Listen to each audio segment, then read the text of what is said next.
मजदूर जो रहता है वो शारीरिक श्रम करता है। देखा जाए तो एसी या ऑफिस में या घूम के जो काम करते हैं उनके लिए काम करना आसान है, लेकिन धूप में पसीना बहाकर मजदूर काम करता है, तो उसको वेतन मिलना बहुत ज़्यादा ज़रूरी है।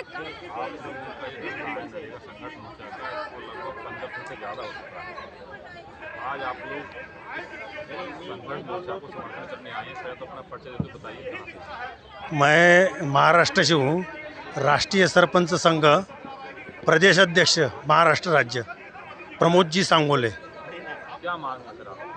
हमारी मांगनी है कि ये मजदूर का जो एमआरजीस का जो ऑनलाइन हाजिरी बोल रहा है, ऑनलाइन प्रेजेंटी, वो नहीं होना चाहिए। ऑनलाइन हाजिरी इसलिए नहीं होना चाहिए, कहीं पहाड़ी में है, कहीं भी हो, अपने वो मोबाइल की उनकी लिंक नहीं रहती, नेट की लिंक नहीं रहती, उस वजह से वो ऑनलाइन मजदूरी ऑनलाइन प्रेजेंटी नहीं होना चाहिए। और दूसरी मांग हमारी है, इनका जो मजदूरी है 256 रुपये मजदूरी दे रहे हो, तो 256 रुपये में आज क्या होता, 9 बजे से तो 5 बजे तक उनको काम करना पड़ता, तो 256 रुपये मजदूरी में उनका होता नहीं, तो वो मजदूरी बढ़ा दिया जाए। तो जैसे कि अभी मनरेगा का जो बजट है वो कम कर दिया गया है, वो कम कर दिया है, क्यों उनको मनरेगा बजट बढ़ा दिया जाए। वो बढ़ा दिया? तो सर ये एमएमएस हमारी प्रवक्ता है अभी बाद में नेशनल। मैं राष्ट्रीय सरपंच संघ से राष्ट्रीय प्रवक्ता पल्लवी जाट। मैं अभी महिला प्रकोष्ठ से एमपी से प्रदेश अध्यक्ष भी हूँ। मैं ये कहना चाह रही थी, सरकार ने ये जो बजट कम किया है मनरेगा का, एक तरह से देखा जाए तो सरकार की ये नीति है कि मनरेगा को धीरे धीरे करके मुझे ऐसा लगता है शायद वो ख़त्म करना चाहती है, क्योंकि हमारा जो मज़दूर संघ है, चाहे वो शहरी हो या ग्रामीण हो, उसका जो रहन सहन भरण पोषण ये मनरेगा के बेसिस पे ही चल रहा है। 2 रोटी कपड़ा मकान जो कहते हैं वो ये मनरेगा के बेसिस पे ही चल रहा है। अगर मनरेगा पूरी तरह से ख़त्म हो गया तो मज़दूर भूखमरी से मर जाएंगे। अभी हमने हमारे एमपी में काम बंद कर रखा है मनरेगा का, जिससे काफ़ी दिक्कतें आ रही है, हम जवाब नहीं दे पा रहे हैं। पहले तो ये अगर नेशनल मोबाइल मॉनिटरिंग सिस्टम लागू करना समस्या का समाधान होता, भ्रष्टाचार को ख़त्म करने का समाधान होता, तो शायद बहुत अच्छी बात होती। इसकी जगह सरकार ने ये तो नहीं किया कि अगर आज अगर मजदूरों ने काम किया है तो उनको हैंड टू हैंड वेतन मिल जाए, या 2 महीने बाद, 1 महीने बाद, 3 से 4 महीने बाद उनका वेतन आता है। तो ये तो नीति, सही नीति तो सरकार ने लागू नहीं की। पेमेंट भी कम लेट आता है, पेमेंट भी लेट आता है, वही 4 से 5 महीने लग जाते हैं कम से कम। क्या सरपंच अपनी जेब से पैसे देंगे? मजदूर कहाँ से अपना खाना पीना करेंगे? उनके बच्चों की स्कूल की फीस नहीं है उनके पास। हमें बहुत सारे लोगों को फेस करना पड़ता है, सबसे ग्राउंड लेवल के जनप्रतिनिधि हैं हम लोग। अगर जनता ने हमको चुना है तो हम पे बहुत विश्वास और बहुत भरोसा करके हमको चुना है। हम उनके भरोसे पे खरे नहीं उतर पा रहे हैं, क्योंकि हमारे एमपी में 204 रुपये दिहाड़ी दी जाती है, जो कि बिल्कुल भी नील के बराबर है।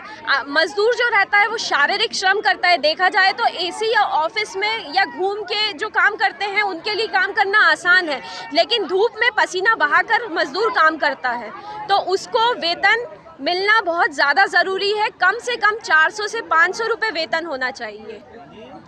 ये चीज़ तो बिल्कुल स्पष्ट हो ही चुकी है कि सरकार वास्तविक में सरकार ये चाह नहीं रही कि मजदूर को हर चीज़ बढ़ाई जा रही है, हर चीज़ इतनी महंगी है। एक ये मनरेगा ही ऐसा है जिससे मजदूर अपना भरण पोषण कर पा रहे हैं। तो हमारा कहना यही है कि सरकार हमारे मजदूरों को हक ना छीने और मजदूरों का जो हक है उनको दिया जाए। और कहीं ना कहीं सरकार ये स्पष्ट दिखाई दे रहा है कि सरकार मजदूरी ही नहीं, मजदूरों को भी ख़त्म करना चाह रही है। जैसा कि मैम आपने कहा सरकार मजदूर, लेकिन सरकार तो गरीब मजदूर मजलूम की बात, हमारे प्रधानमंत्री तो गरीब मजदूर की बात करते हैं। हाँ। कहते हैं गरीबों की सरकार है, तो गरीबों की जी, और अगर इसके लिए गरीबों 4 की- लेबर कोड भी लाए हैं। हाँ, नहीं, अगर गरीबों की सरकार होती तो वास्तविकता में गरीबों का जो वेतन होता वो 400 से 500 रुपये प्रतिदिन का होता। हमें इतनी अगर मेहनत गरीबों नहीं की करनी सरकार पड़ती, हमें होती- यहाँ पे धरना नहीं देने पड़ते। अगर सरकार इस तरीके से सुनती, हमारी मजदूरों की सुनती, कहीं ना कहीं मतलब सरकार इसी चीज़ मजदूरों को ही क्यों सरकार ने इस प्रक्रिया ये अपनाई। आप मतलब इस चीज़ को देखिए, मजदूरों के लिए ही क्यों परेशानियां खड़ी की सरकार ने। जैसे जो लोग गवर्नमेंट जॉब कर रहे हैं उनके वेतन बढ़ रहे हैं, हाँ? उनको वास्तविकता में देखा जाए तो वेतन की ज़रूरत तो हर इंसान को अपनी अपनी लाइफ में बेसिक नीड्स रहती हैं, लेकिन जो नीड्स मजदूरों को है वो वास्तविकता आम इंसान को इतनी नहीं रहती। जो श्रम वो कर रहे हैं उसकी कीमत तो उनको दी जाए, उसकी कीमत तो देना दूर की बात है, ऊपर से नेशनल मोबाइल मॉनिटरिंग सिस्टम लागू कर दिया गया है।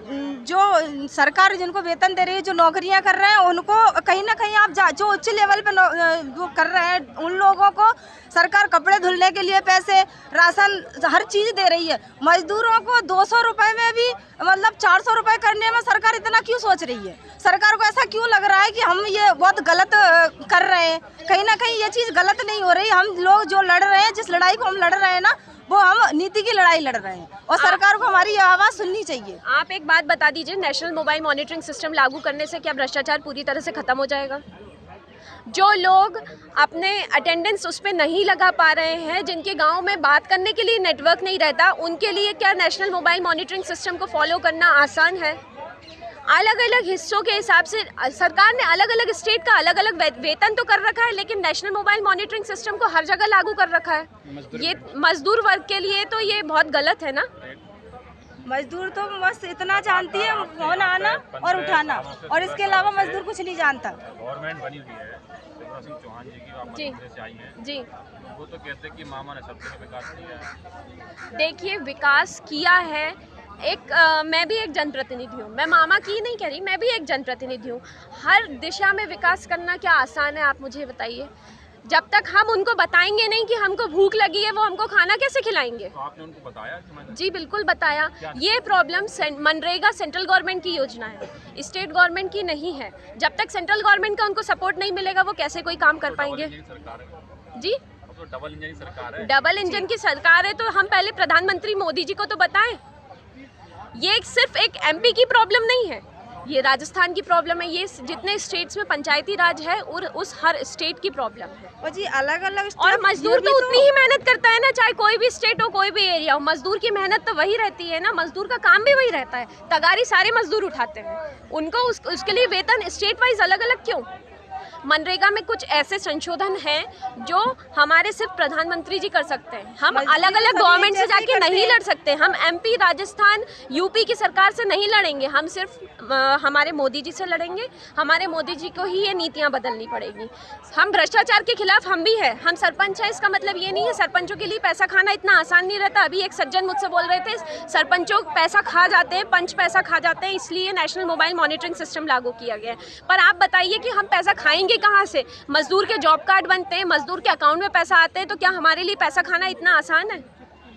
अभी तक आपको कोई डेडिकेशन प्रधानमंत्री या उनके प्रतिनिधि पंचायत राज मंत्री से मिला? या हमने सारे पंचायती राज मंत्री, लोकसभा अध्यक्ष, लोकसभा सांसद, राज्यसभा अध्यक्ष, राज्यसभा सांसद और पीएमओ और सारे सीएम को हमने ऑनलाइन ज्ञापन दिया है।